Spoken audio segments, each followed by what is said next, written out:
तो स्टूडेंट्स, हम देखते हैं क्लास 9 का फिजिक्स पहला चैप्टर हमारा मौसम। लेकिन इस चैप्टर के पहले हम ये आपको बताते हैं कि फिजिक्स है क्या। आप अगर हमारे सामने होते तो हम आपसे पूछते, लेकिन नहीं है तो मैं खुद बता रहा हूँ। फिजिक्स हमारा साइंस का एक ब्रांच है, जिस ब्रांच में हम नेचर और नेचुरल फेनोमेना के बारे में पढ़ते। हमने कहा कि द ब्रांच ऑफ साइंस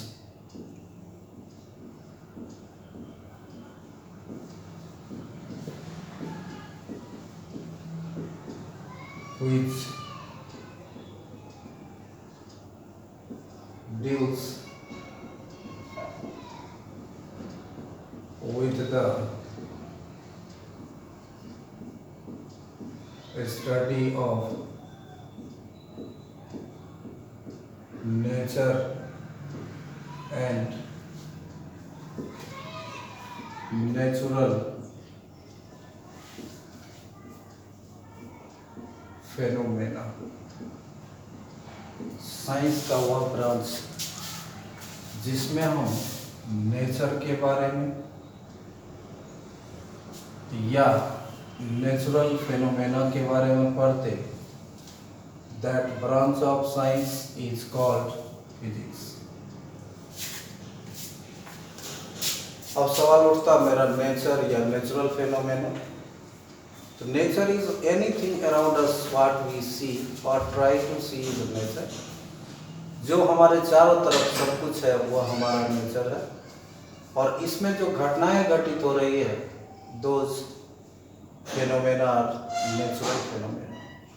तो हमने फाइनली बताया आपको कि साइंस का वह ब्रांच जिसमें हम नेचर या नेचुरल फेनोमेना के बारे में पढ़ते, that is called physics. Next term is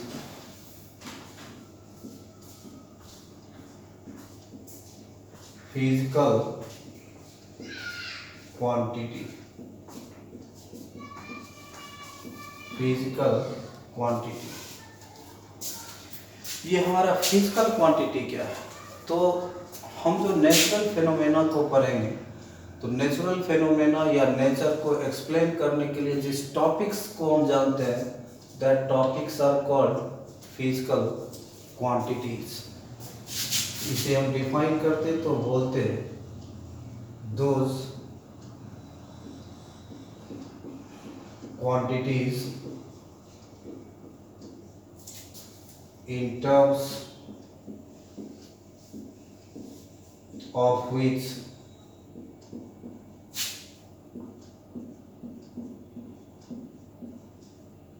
natural phenomena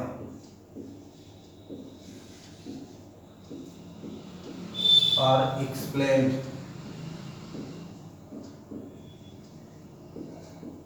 are called physical quantities।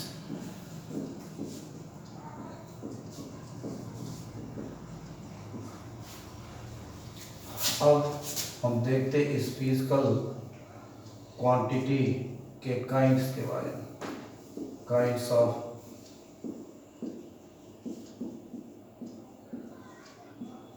Physical quantities.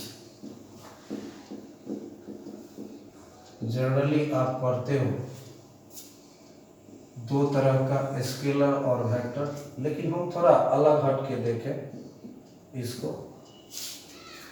तो फिजिकल क्वांटिटी में हम देखते पहली बात fundamental physical quantity.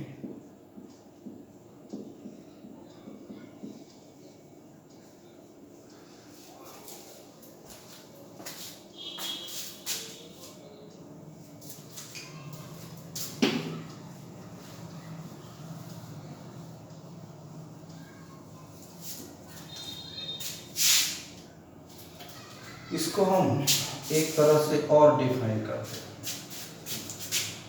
Those quantities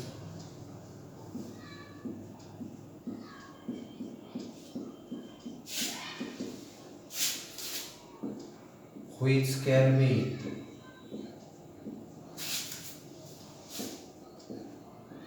measured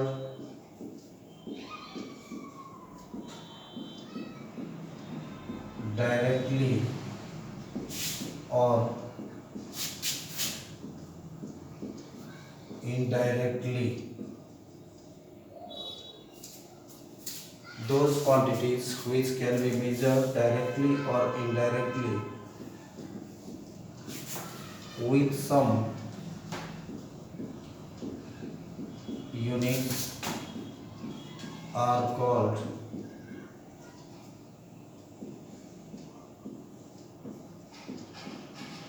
physical quantities.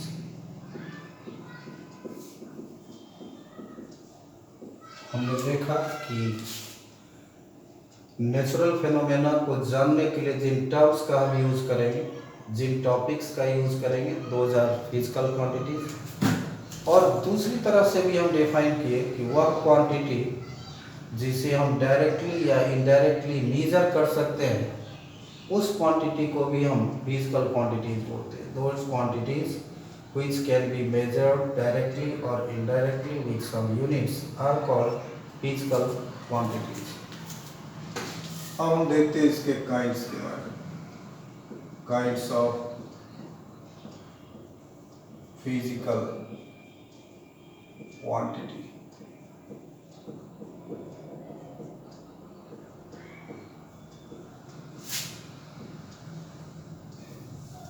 पहला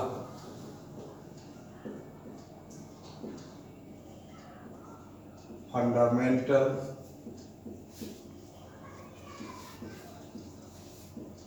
फिजिकल क्वांटिटी। वह फिजिकल क्वांटिटी जिसका मेजरमेंट इंडिपेंडेंट हो, किसी भी चीज से इंडिपेंडेंट हो, जिसके मेजरमेंट के लिए किसी दूसरे क्वांटिटी का हेल्प ना लेना पड़े, those quantities are called fundamental physical quantities.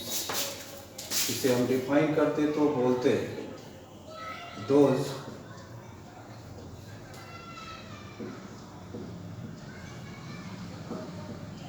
Physical quantities which are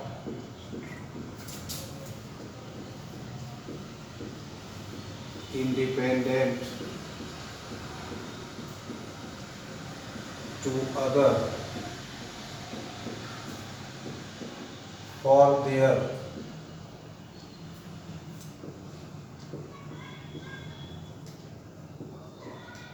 measurement are called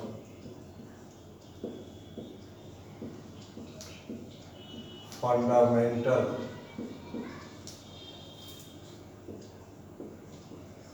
physical quantities। define किए, those physical quantities which are independent to other for their measurement are called fundamental physical quantity। Example में हम देखते हैं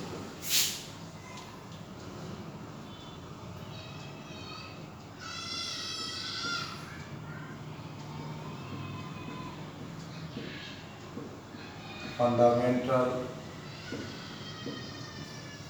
physical quantities and its SI unit।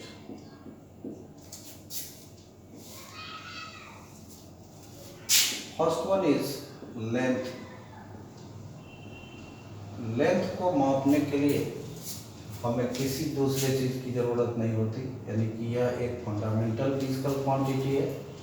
इसका ऐसा unit आप सब जानते हो, meter represented by m. Next one is mass. SI unit is kilogram kg. Third one is time. SI unit is second. Fourth one is temperature. Its SI unit is Kelvin. Fifth one is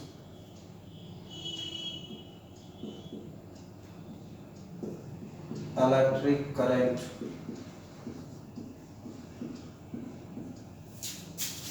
Measured in ampere. Sixth one is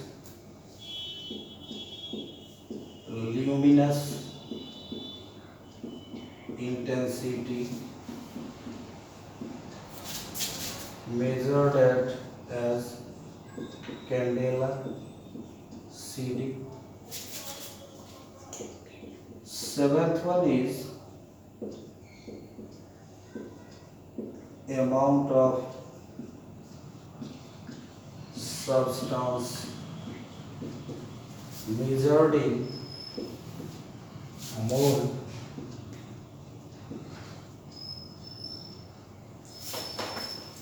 तो आप देख रहे हो fundamental physical quantity के बारे में define किए हैं, उसके एग्जाम्पल्स हैं और भी कुछ है, तो हम देखते हैं।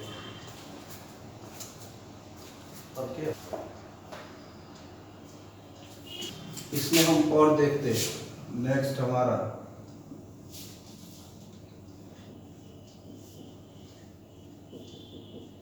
एंगल, इसका हमारा SI यूनिट रेडियन।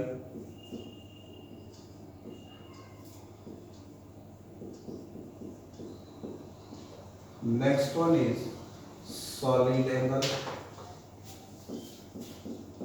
स्टेरेडियन।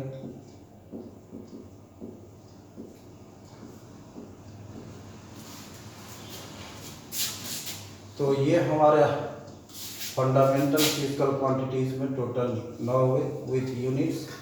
आप इसे याद करेंगे निश्चित रूप से। दूसरा हम देखते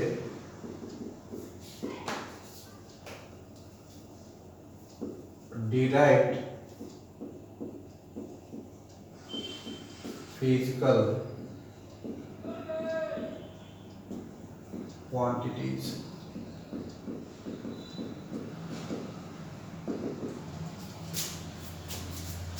Derived physical quantities. Those physical quantities which are dependent on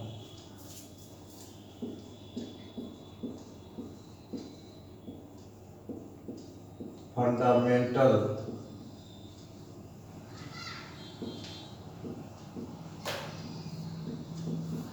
physical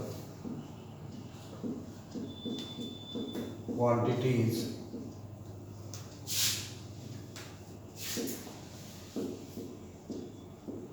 for their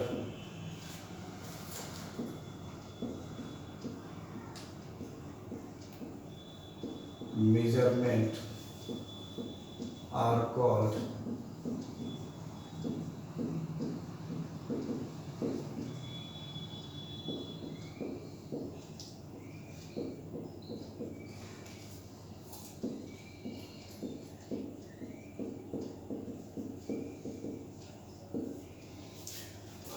derived physical quantity के बारे में हम देख रहे हैं। इसके बारे में पढ़ा कि जिसको मेजर करने के लिए दूसरे की जरूरत ना हो, और वह physical quantity, those physical quantities which are dependent on fundamental physical quantities for their measurement, जिसका मेजरमेंट इन पर डिपेंड्स करे, इन फंडामेंटल फिजिकल क्वांटिटीज पर डिपेंड करे, तो उनको हम डेराइव्ड फिजिकल क्वांटिटी बोलते हैं। जैसे स्पीड को मेजरमेंट या इसका अगर हम यूनिट देखें या मेजरमेंट की बात करें तो इन चीज़ों पर, इसको हम डायरेक्ट नहीं मेजर कर सकते, इसके लिए हमें ज़रूरी होता है डिस्टेंस यानी कि length by time. So it's SI unit is, length के लिए हम यूज करते हैं मीटर और टाइम के लिए सेकेंड, मीटर पर सेकेंड या मीटर सेकेंड का पावर -1। तो हम देखें कि इस स्पीड एक ऐसा फिजिकल क्वांटिटी जिसे मेजर करने के लिए हम इस लेंथ और टाइम की आवश्यकता हुई, जिसके यूनिट के लिए हमको इसकी ज़रूरत हुई। तो इस तरह के क्वांटिटीज़ को हम डिराइव्ड फिजिकल क्वांटिटी बोलते हैं। जैसे वेलोसिटी,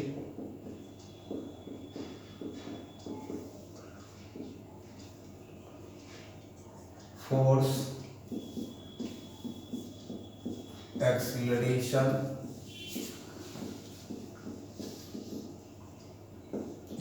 इस तरह के बहुत सारे क्वांटिटीज हैं जिनका measurement physical quantity, fundamental physical quantities पर डिपेंड करता। इस तरह के फिजिकल क्वांटिटीज को हम लोग डिराइव्ड फिजिकल क्वांटिटी बोलते हैं।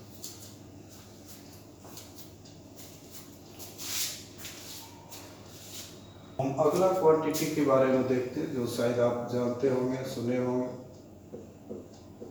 Scalar quantity.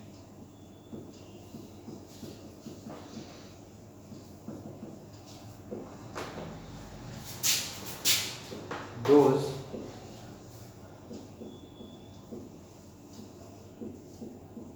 physical quantities having only magnitude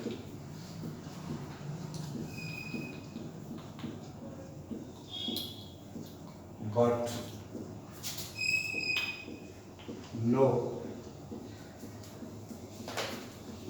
direction are called scalar quantities। हमने बताया कि वह क्वांटिटी जिसका सिर्फ मैग्नीट्यूड बट नो डायरेक्शन, और डायरेक्शन से उसको कोई मतलब ना हो, उसमें कोई डायरेक्शन ना हो, तो इस तरह के क्वांटिटी को हम लोग स्केलर क्वांटिटी बोलते हैं। जैसे लेंथ हम कह सकते हैं 5 मीटर, 10 मीटर, 20 मीटर, लेकिन उसमें हम किसी डायरेक्शन का नहीं यूज करते कि 5 मीटर इन साउथ डायरेक्शन, 6 मीटर इन साउथ डायरेक्शन, यानी कि length is measured without direction, so it is scalar quantity. या टाइम, जैसे समय, हम 2 घंटा, 3 घंटा, आधा घंटा, 10 मिनट, 30 सेकेंड बोलते हैं, लेकिन उसको बताने के लिए हमको डायरेक्शन की जरूरत नहीं है, so it is also a scalar quantity. Mass, distance, speed, so on. तो वो क्वांटिटी जिसमें मैग्नीट्यूड हो, जैसे टाइम अगर बोले 2 घंटा, 3 घंटा, तो ये 2 आवर्स, 3 आवर्स, ये इसका मैग्नीट्यूड हो, लेकिन इसको बताने के लिए हमें किसी डायरेक्शन की नहीं ज़रूरत होती कि 2 hours in north direction, 2 hours in south direction, 2 hours in upward direction. So these quantities are scalar quantities.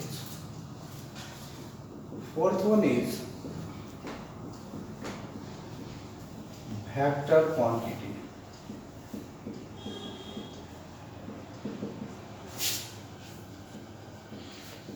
those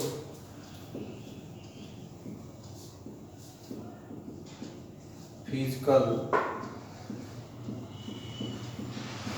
quantities having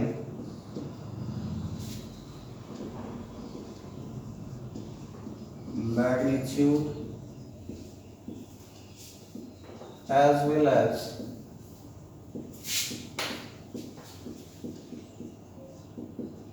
direction are called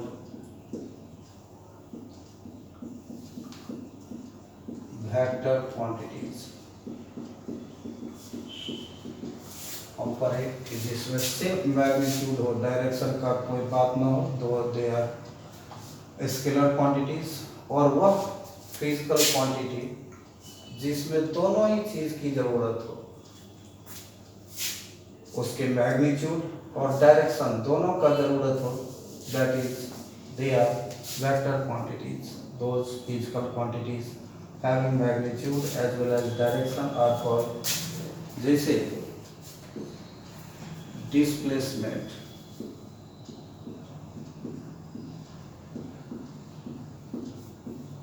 velocity, force, acceleration, and many more. These are represented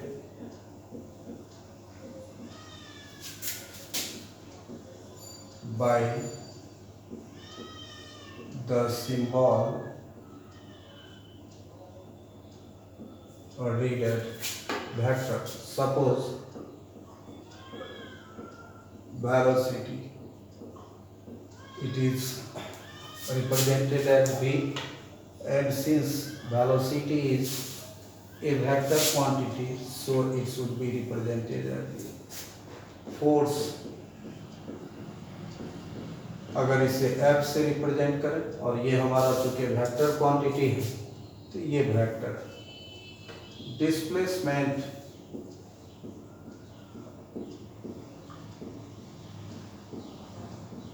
s और ये vector quantity है तो ये vector, इसको v vector, इसको f vector, इसको s vector हम पढ़ते हैं.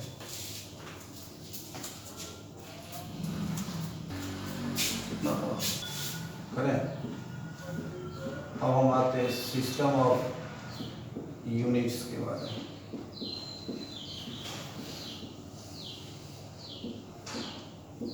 सिस्टम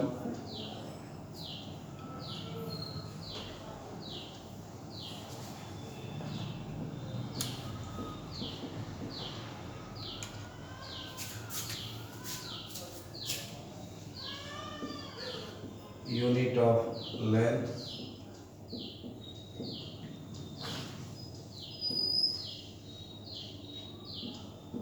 unit of mass,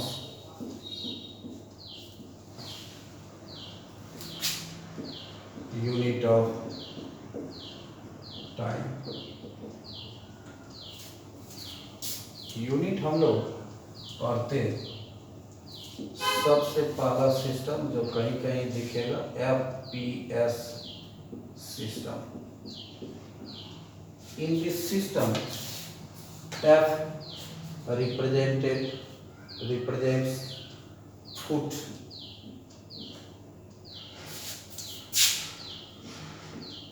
यानी कि length of unit of length is foot.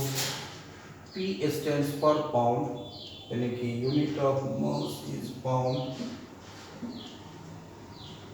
S represents second, यानी कि unit of time is second.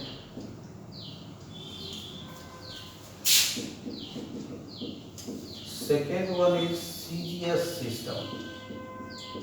इस सिस्टम में C stands फॉर सेंटीमीटर, यानी कि length is measured into centimetre. Mass G stands for gram, mass is measured in gram. S for second, time is measured in second.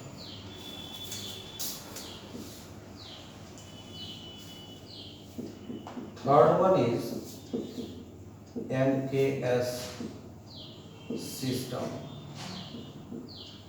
M for meter, that is length is measured into meter. K stands for kilogram, that is mass is measured into kilogram. And S for second, time is measured in second. And widely used units in physics is SI system, system of international units. In this system, length is measured into meter, mass is measured into kilogram, whereas time is measured into second. तो physics में हम लोग जो पढ़ते अभी फिलहाल 9 में या 10 में जो हम लोग पढ़ेंगे, हमारा यूनिट्स यूज होगा एसआई सिस्टम, यानी कि हम याद रखेंगे लेंथ को हम मेजर करेंगे मीटर में एसआई सिस्टम में, ज़रूरत हो तो मास को किलोग्राम में और टाइम को सेकेंड में। तो बच्चों ये थी हमारे फिजिक्स, फिजिकल क्वांटिटी और सिस्टम ऑफ यूनिट्स के बारे में। नेक्स्ट क्लास में हम मोशन यानी कि काइनेमेटिक्स के बारे में पढ़ेंगे। Thank you.